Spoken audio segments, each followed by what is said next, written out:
Yeah, I'd love to hear about this new album. Like, what's it called? What are the songs on it? What's the overall vibe?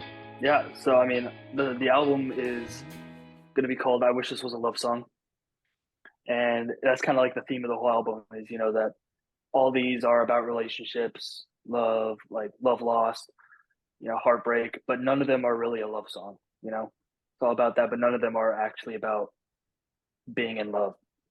And so that's actually one of the songs on the album is one I wrote called "I Wish This Was a Love Song."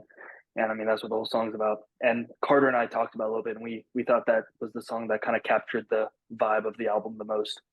I also we just want to say that just like how much Benton like Benton and Ruben are both really humble about their songwriting. Benton is just like he showed me the song such a while back, and I was like, dude, there's something there, and like fought me on it for the longest time. Um, but it hits so profoundly because it's just something that was just it was him. It was so sincere, and that's like one of my favorite things about Ben's songwriting is just like all sincere, all these raw like feelings, not dressed up in anything like crazy, you know. And I think like a lot of the songs, if we're like talking about themes there, a lot of the songs just kind of they have like a sort of angsty feel, even though we're all adults. Like we're not. It's not like teen angst. It's just like I feel like it's all kind of emblematic of this transitionary period we're all going through, right? Where we're still feeling the same things, but we're trying to function as adults, as people going to college, working full time. Paying our Um, taxes. yeah, yikes.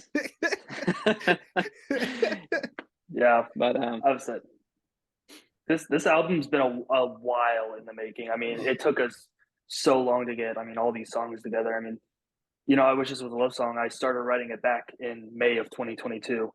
It's taken me this long to finish. I mean, Jenna's song, I've taken another 10 months to write. It's just it's been a process. yeah, and we as a group have been all over the place, like in contact and out of contact with each other. Not like losing touch, but like we just are going all over the place and doing a bunch of different things, and it's made it like any time that we have to like actually work on this project together has been really precious. Now, let's say that the album is done and it's out there on Spotify, Apple Music, all that stuff. What do you want people to, when they listen to this album? What do you want them to think? What do you want them to feel? What do you want their experience to be? I mean, personally, I want them to have a personal experience with all of the songs. I mean, of course, Carter and I wrote them in a way personal to us, but I want people to be able to, hear these songs and, look at what's happening in their life and what's happening in other people's lives around them and be able to really just relate to them on a like personal level like that. I just think that these songs are, I mean, they're personal to me, and I think that people can relate to them as well. Yeah, I think for me, like, because like most albums, right, tend to have stick to a very specific like tone, or as some musicians call it, like this timbre, where just like the sound quality of it is like very similar to when you transition from song to song. But in this album, I've noticed that my mouth is like so far away from my mic. Um, I'm good. yeah, sorry. No, I just noticed that with this album, like they're all like vastly different from each other. And so like it's not like if you were to listen from the song from start to finish, it's not going to be one coherent story, but rather just like a collection of like just songs that were just made in the moment. And for me, like some of them are just really fun, and I just find some of them super fun to listen to, and they're just catchy. A lot of my housemates, they come to me and they're like, oh, like that was good. Like, oh, like who made that? Like, they're like, what artist made that? And I was like, oh, it's an original from Carter or Benton. And they were like, oh, that's really good. That's good stuff. And I was like, yes. But all of them said like it was a fun time. Like I had fun listening to it. And that's for me, like that's one thing that I really want to emphasize is just like uh I feel like a lot of the times when people listen to music, uh I guess this kind of comes into like really anything. I feel like sometimes we just take it way too seriously. Um, because like some people when they listen to music, they want to find something like thought provoking or deep, or but for me, it's just like, are you just enjoying yourself? Like when listening to this song, there are some deep messages, there are some hidden themes in these songs, but for me, it's like I just hope you enjoy them. I hope you're having Yeah. fun listening to them. Ruben, that's kind of like when I first wrote Jenna's song and I showed Yeah, it to you, and you hated it, I and you did. I did. and you hated it. I mean, I wrote this song and I showed Carter. Carter really liked it, and I was like, okay, cool. I'm going to show Ruben, and so I showed Ruben this song I've been working on for a few months, and this one of the more like upbeat, like catchy. Ruben described it as honky tonk, which it kind of is, and I showed it to him, and he straight up tells me it's a 4 out of 10, and I was like, ouch, ouch. I've gotten But then, better. but then Gosh, we I was worked. so brutal.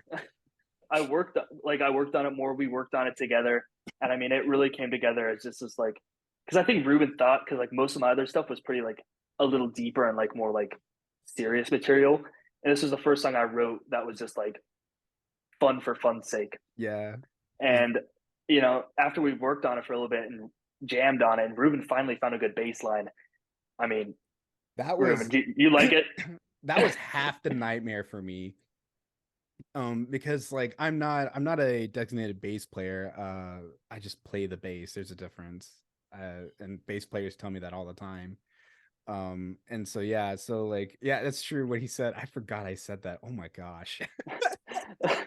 Oh my gosh, that was brutal. But yeah, no, like I did not like Jenna's song, but at some point we were just doing like a loose take, and I was just like really frustrated because the bass just didn't sound good. It just didn't mesh. And I'm like, I'm just gonna sit down and just try to figure something out. And by sheer dumb luck, that's all I can leave it up to. We came up with something which is just like um which makes the song way more like it makes the song. It yeah, does. it makes it like it was already honky tonk before, and then it becomes like double that, but in a good way. And I was like, oh, like the song actually sounds really good now. I was like, huh, okay.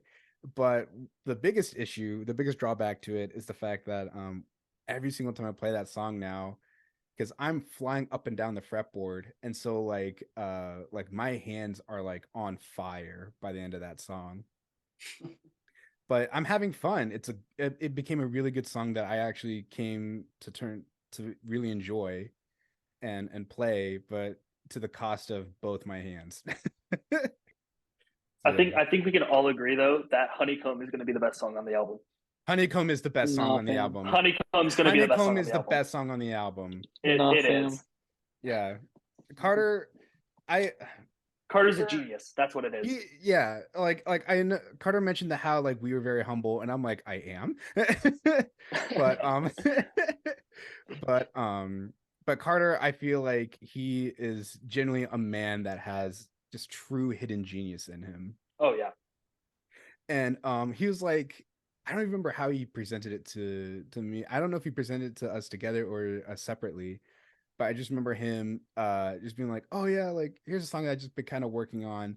And when he played it, like when I first heard it, I was like, this is a good song. Like this is a capturing song. And I just remember him like just sitting down with him. I was like, Carter, this is a good song. Run with it. Like I can hear it, like I can hear the final production in it. Well, that And first time we played over it in rehearsal, it's just like as soon as your bass came in on my lead guitar at the beginning, it was just. I mean, I knew yeah, that was just instant banger. yeah. Okay. It like it was one of those rare moments as like a group. And this never this very rarely happens with other people. And as I've worked with other musicians in the past, where it's like uh where like we all just hit the same wavelength. And that's exactly what happened with Honeycomb. And it's such a good song. Anyways, you're saying I do something? want to say, like, give a shout. He's not with us. He's still alive. He's just not here with us. But Adam, who was drumming with us all the last year and everything. He like when we were playing, he hit this really punchy kind of like almost folk, almost like Americana, like folky rhythm that like totally changed the way I saw the song. And I think really made it just like for the better. Like I was just like, you know, it just gave it like bones for lack, for lack of a better way to put it. And by the way, and the way I want people to receive this album is I just want them to go bananas. I want them to lose their freaking minds. That's it. Treasure Hotel Okay. room. Yeah, I want. That's it. Because this album definitely has a big like diversity of songs. I mean, we have bops on it. We have a freaking rock, just like a couple just straight up rock and roll songs on there. We got a honky tonk song on there. We got a couple just like chill indie rock songs. We got a couple more like moody ones. But it's just, I mean, there's something for everyone. Yeah. I want to feel people's intrusive thoughts with this album. I mean, there's like a 70s soft rock kind of song on this. Like, there's definitely like Seattle grunge with Sarah and Stefan. That's for sure. Yeah. I have heard Winter Break though. Yes, that is the one single we have out right now. It's going to be on the album. It's been out for 5 months now, but big hit. Yeah, huge. All the kids listen to it. So many streams. But I am proud of how that one turned out. I mean, that's the first song I actually wrote after Carter showed me Sarah and Stefan. And I'm really proud of how far it's come. I should say, like, probably should add a disclaimer.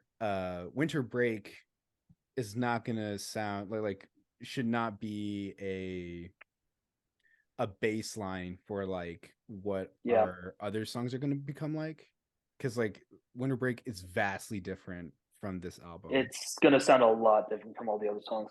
Yeah. This one definitely has more of because Winter Break, like, as much as that song, like, and this isn't me trying to like downplay it, like, as good as that song is, like, it's very produced. And this album, like, the entire thing is much more, how to help me figure out, definitely strip back. Yeah, a little bit it's more. definitely like all of it's very authentic, I guess is the word that I'm looking for. Like, there's not a lot of stuff where it's just like, it's very bare bones, and I don't mean that as an insult to the album, but rather it's just like we just kind of like cut back on a lot of things. And a lot of this album is definitely more focused on like just us, not so much trying to like meet this expectation of like modern, like what a lot of modern music is, where it's just heavily produced, heavily like MIDI, and just so many bells and whistles, while this one is very like bare bones. This is like just an amp and a guitar, no effects on it, It's a big passion project for all three of us. Yeah, most definitely. We want it to sound like true to ourselves. Exactly. Couldn't have said it better. Yeah. Well, I am curious, what's the general storyline? What's the meaning of it? Like, who's singing? Is that so I sing the like ooze like during the like beginning and chorus and stuff, and then Carter actually sings the actual song, because I hated my voice on it and I love Carter's voice. So I forced him against his will to sing for my song. Sunday mornings. Yeah. Always come to. But it was, I wrote it in October of 2021. After it was like a month or so after Card and I had been jamming for a while, and I'd say it's like the first song I actually wrote, because the last winter break before that, like January of 2021, I was dating a girl in high school, but then we broke up before my freshman year of college. And so whenever I went back for winter break, it was just kind of like, because we were still friends, and we were friends with the same friends. And so it's kind of like we just see each other and we'd hang out. But it was like, just like the lyric I say in the song, friends instead of lovers all during winter break, because there's still that heartbreak there, and that, I wish this could work, but. Yeah. That's rough, man.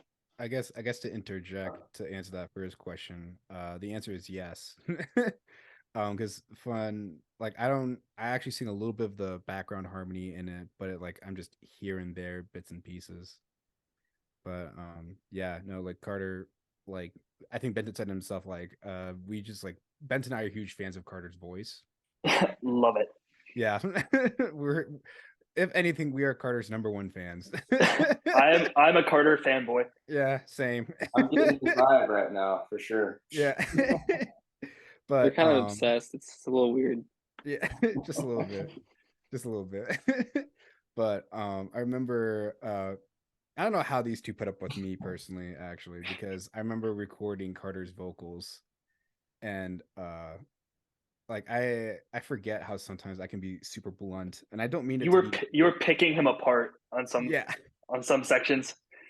Oh No, no. but it was good. It was what was needed, man. Yeah. It was that I felt that so. I cannot overstate also how like much that song is like a once in a blue moon kind of feat for me. Because anytime we've like tried to perform it, we've performed it live. Like the A I hit and like break. That is Yeah. not a note that I have every day. It was that song was really punching like my upper register hard. Yeah, that's our fault for not writing music in your key. No, To be, I that was my fault. All three of us have a huge problem with just not writing music in our like voice ranges, and we're like, oh, it sounds good, but I can't sing it. But Habitually. yeah. But yeah, no, I just remember being in the studio, and I remember one session we had, like I was starting to feel like guilty because like it was like, all right, go, all right, that wasn't a take, do it again, all right, do it again, and I'm like, gosh, like this dude's gonna hate me by the end of the well, then Ruben, remember how long it took for me to get the guitar for your Sunday voice? Yeah. We just sat there. Yeah. Oh, Oh my gosh. And even then, I think even after that, you were like, I still even don't after that, like it. I didn't like it. I had to redo it like a week ago Yeah. Mhm. And until I finally was happy with it. yeah. Well, that's the thing too, is that like we're not professional musicians. Like we have a lot of hours to put in to like I mean I can only speak for myself, but like if you think about like the 10,000 hour rule of like becoming experts, like I'm nowhere near that personally. Like we're kind of like in the learning process a lot right now and doing it ourselves. Like we just have to just do so much trial and error. I mean, through Sarah and Stefan has been a long um it's been a long work in progress as well, just because like just Ruben and I tinkering in the studio so much with it. And me, this is where Ruben has been very patient with me because I keep changing my mind on things or hearing something. I'm like, I don't like that still. Um, because I was like starting to see like what the song could be. Um, but yeah, yeah, no, we're like definitely still learning in a lot of ways and still growing. Like, Very true. I remember, like, I know Karnar had this conversation recently with Sarah and Stefan where I like we just kind of had this heart to heart moment where it's just like, like because right now we just don't have the tools to what we want to do sometimes. But we just kind of make do. And I think one of the cool things that again, like I Carter, you might see this as a negative, but I see this as something just really intriguing where it's like I remember you came to me and you're like, I want to add violin to Sarah and Stefan. And I was like thinking to myself, like trying not to get a headache of like, all right, how do we get a violin? What the heck do we do? And you called in William Hughes, who was actually he was actually my very last companion on my mission. So like and he's just a really amazing violin player. And I was like, perfect, like just bring him in, I know he'd be down to help us. And as we were recording the violin, I'm still thinking to myself, like, pulling the sweats of like, all right, how do I for lack of a better term, BS this? Of like how do we make this sound like well made and produced? and just a lot of like old memories from my mentor and teacher, Mark Milberger, just came in. Just a lot of his advice that he gave me when I first started doing production. And so I was like, okay, cool. And so we just started experimenting with it a bit, and it came out amazing. It was genuinely a miracle for me because I don't enjoy showing it. I don't enjoy talking about it, but like I know I have like a lot of like weaknesses, and I don't know everything. Well, I'm not afraid to admit that, but it's one of those things where when we're making music and when we're working together, like Carter has an idea, and for me, my immediate thought isn't to be like, no, we can't do that, like, or that's impossible. It's for me, it's like, all right, how can I help him make his dream come true? And yeah, and that's something that like I feel like that I really enjoy about this album is like me helping these guys, being like look, these guys have a dream, they have songs, they have ideas. How can I help them to the best of my own ability? Whether it comes to me like going back and like playing the drums myself or bass or making demos just to help them trigger something, you know. And with that, like although none of my own original songs are going to be on this album, it's helped me write different stuff. It's helped me think outside the box a bit, where because before I actually started meeting with them and jamming with them, I was in a constant state of like writer's block. And so it wasn't until I started working with them where like a lot of that drive and creativity just started slowly coming back to me, and it's made me like stop and like pick up my guitar and really start to experiment with it instead of like just being in this plateau. And so it's just one of those things where I don't know, it's really hard to be creative when you don't have anyone to create with. Everything is derivative from something, you know, like, and to say that either one of us is the best musician would be really dumb. And I'm not Yeah. really saying anything elegant at the moment. You guys you're all super humble. I've always told Carter that, I mean, like whenever I write my songs and I show them to him, he takes them and what he adds is he makes them good. Like he makes them musical. He makes them, like sound finished. Carter shows me a song, I take it, I put a little rock and roll in it. We make it, we rock it out a little bit, and then and then boom, all of a sudden it's got that Callers vibe to it. Just to close things out, like what's next for you guys? Well, we're releasing Sarah and Stefan here in a few weeks. Once we get some album or some cover art for it, we're gonna release it as a single, and then we're finishing up the album. Hopefully, we'll release it in June, and then I'm looking at playing gigs, get the word out a little bit more, play some places. I know like the first place that we officially performed at was Straws Drinks and Eats. They actually reached out to me recently. They're like, hey, so are the Callers gonna come back? And I was like, I don't know, let me ask Benton. So here you go, Benton. We genuinely could just play again. Yeah. Do it. Be awesome. By the end of the day, this song is just a collection of all of us. Like these songs have a piece of all of us in it. And I think that's why we're super excited about it. That's why we're like at times very overly passionate about our songs and can be very protective at times. We'll go ahead and close out, but everybody who's listening to this, go check out Winter Break. What's the next single called? I forget. Sarah and Stefan. Sarah and Stefan. Stefan, and then the album, I Wish This Was a Love Song. Did you get that right? Yep. I Wish This Was a Love Song. Well, it's been awesome having you guys on. Yeah, thanks so much for talking. Appreciate it, Simon.